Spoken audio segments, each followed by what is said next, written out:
할렐루야, 복된 아침입니다. 오늘도 주님의 말씀으로 하루를 시작하는 믿음의 성도들 되시기를 소원합니다.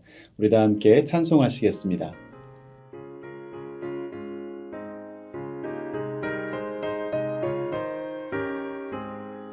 이 눈에 아무 증거 아니 되어도 믿음만을 가지고 선을 걸으면 이 귀에 아무 소리 아니 들려도 하나님의 약속 위에 서리라.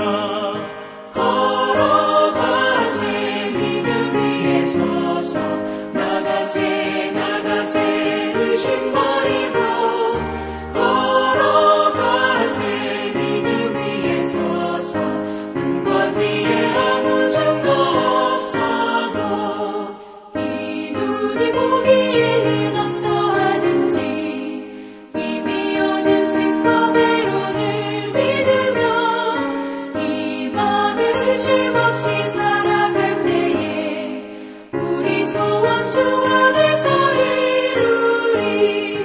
걸어가세 믿음 위에 서서 나가세 나가세 의심 버리고 걸어가세 믿음 위에 서서 눈과 귀에 아무 증거 없어도.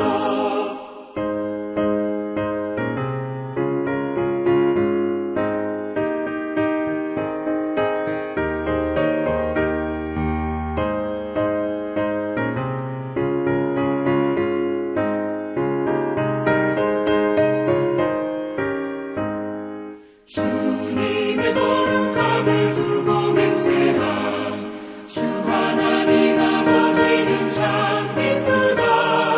그 귀한 모든 약속 믿는 자에게 능치 못할 무슨 일이 있을까. 걸어가세 믿음 위에 서서 나가세 나가세 의심 버리고 걸어가세 믿음 위에 서서 눈과 귀에 아무 증거 없어도. 아멘. 이 시간으로 함께 기도하겠습니다. 사랑하는 하나님 아버지, 오늘도 저희들에게 은혜의 자리로 또 이 은혜의 보좌로 불러주심에 감사합니다. 하루를 시작하는 소중한 시간, 주님 앞에 감사로 하루를 열게 하시고 또한 주님이 11월 감사의 시즌을 맞이하여서 정말 주님 앞에 감사의 제목을 올려드릴 수 있는 그 믿음의 비결을 우리에게 허락하여 주시옵소서. 주님, 상황이 변해서가 아니라 우리의 중심이 상황이 어떠하든지 주님을 바라볼 수 있는 믿음의 눈을 허락하여 주시고 어떠한 상황 속에서도 주님 믿음의 길을 잃지 않는 우리 모든 성도들 되게 하여 주시옵소서. 오늘도 말씀을 통해서 주님의 그 진리를 깨닫게 하시고 주님의 그 진리의 능력이 우리의 삶에 참된 자유를 허락하는 오늘 하루를 맛보게 하여 주시옵소서. 감사하며 예수님 이름으로 기도했습니다. 아멘. 오늘 우리에게 주시는 하나님 말씀 함께 보도록 하겠습니다. 사도행전 24장 24절부터 25장 12절까지입니다. 천천히 함께 합독하겠습니다. 수일 후에 벨릭스가 그 안에 유대 여자 드루실라와 함께 와서 바울을 불러 그리스도 예수 믿는 도를 듣거늘 바울이 의와 절제와 장차 오는 심판을 강론하니 벨릭스가 두려워하여 대답하되 지금은 가라. 내가 틈이 있으면 너를 부르리라 하고 동시에 또 바울에게서 돈을 받을까 바라는 고로 더 자주 불러 같이 이야기하더라. 이태가 지난 후 보르기오 베스토가 벨릭스의 소임을 이어받으니 벨릭스가 유대인의 마음을 얻고자 하여 바울을 구류하여 두니라.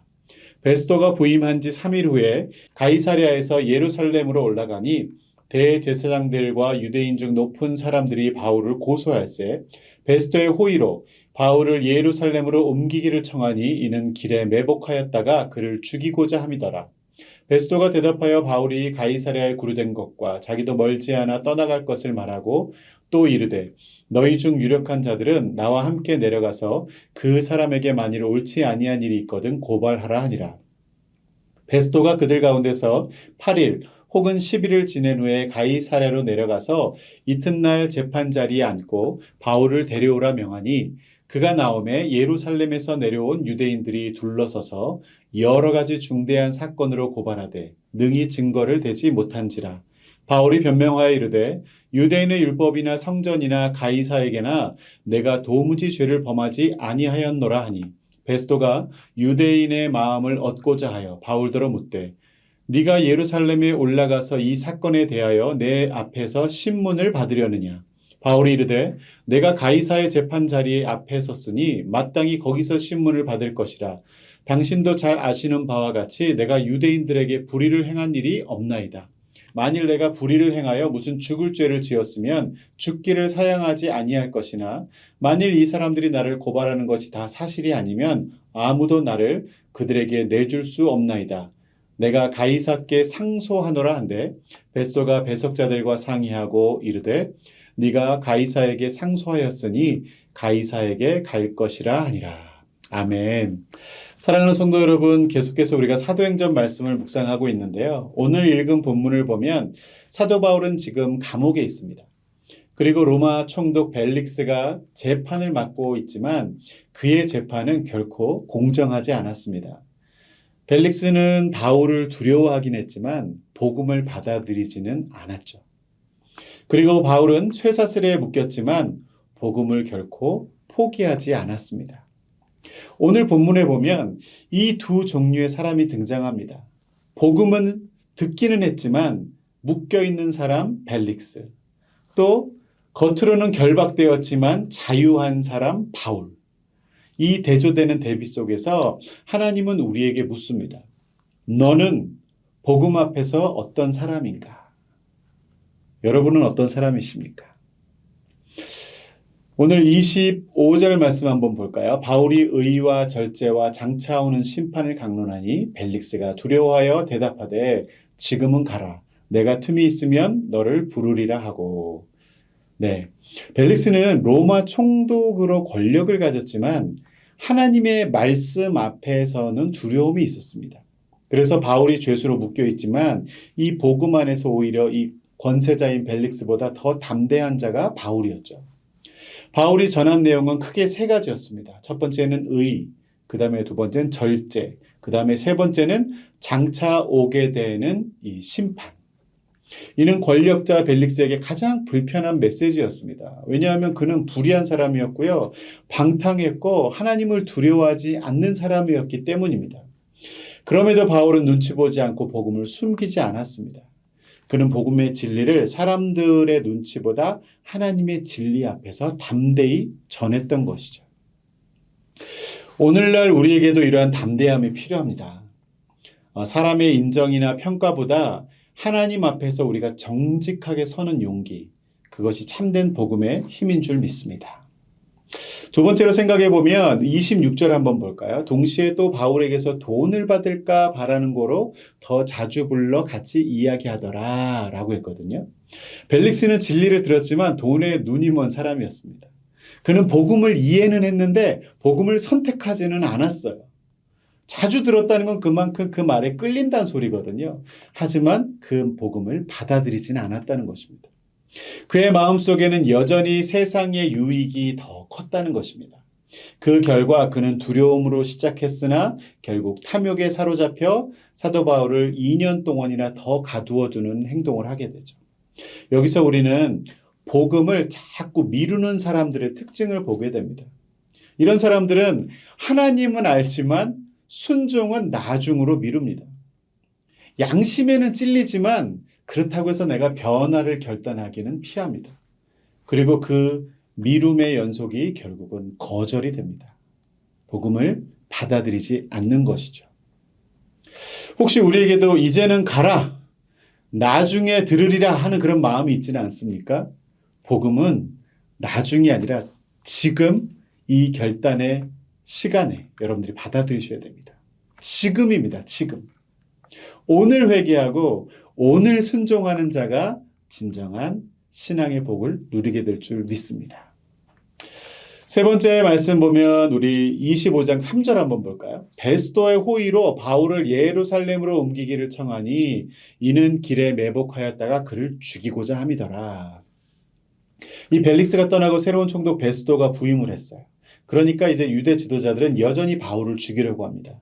그래서 그를 예루살렘으로 이송시키라고 새로운 총독에게 요구하죠. 그래서 이송 중에 길가에서 그를 죽이려는, 암살하려는 음모를 꾸미게 됩니다.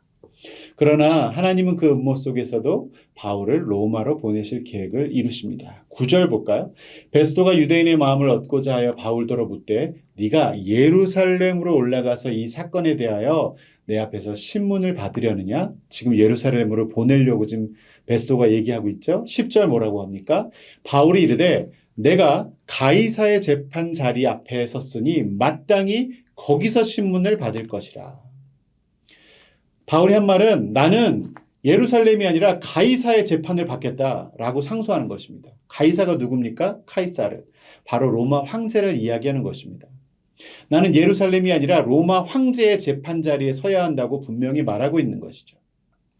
그것은 단순한 법적 방어가 아니라 하나님이 그를 로마까지 보내시는 통로였습니다.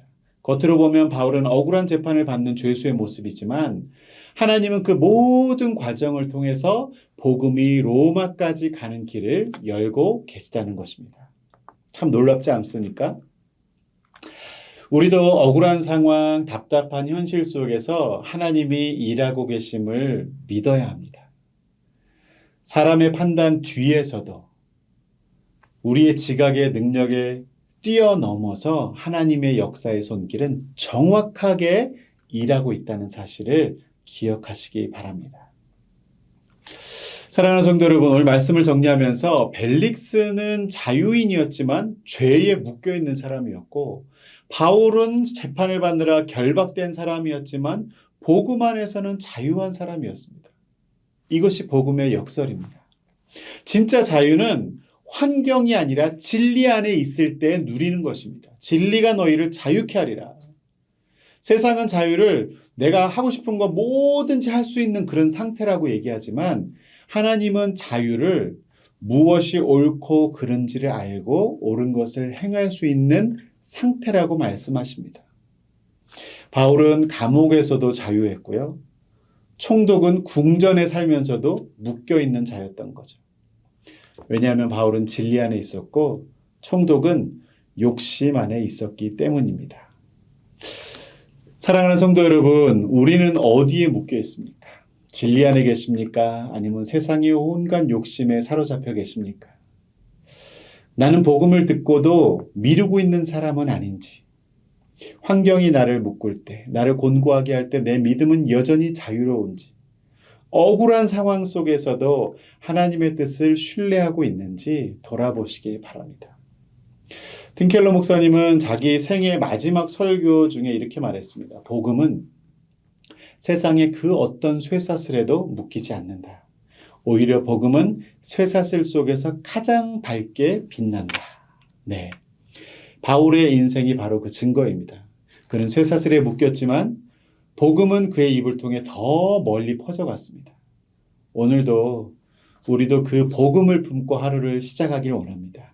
상황이 나를 얽매이고 또 힘들게 해도 복음은 나를 자유하게 할 것입니다. 그 자유로운 오늘 하루를 믿음으로 살아내시는 저와 여러분이 될 수 있기를 주님의 이름으로 축원합니다. 함께 기도하겠습니다. 사랑과 은혜의 하나님 아버지, 오늘도 하루를 열어가면서 주님 벨릭스나 베스도처럼 주님 자유한 듯 보이지만 욕심과 세상의 모든 욕망에 매여 있는 아버지 불의한 자가 아니라 주님 감옥에 갇혀 있을지라도 쇠사슬에 갇혀 있을지라도 주님 언제나 옳은 것을 행할 수 있는 자유로운 자, 진리 가운데 거하는 자가 되기를 소원합니다. 사랑하는 우리 성도님들과 오늘 하루 살아가면서 정말 주님과 동행할 때에 주님 옳은 것을 선택할 수 있는 자유함이 우리 가운데 있게 하여 주십시고 그 진리가 그 복음이 우리의 삶을 인도하게 하여 주시옵소서. 오늘도 복음의 능력 안에서 승리하는 하루가 될 수 있기를 간절히 소원하옵고 존귀하신 예수님의 이름으로 기도합니다. 아멘. 오늘도 주님과 함께 동행하는 또 승리하는 하루 되시기를 바랍니다.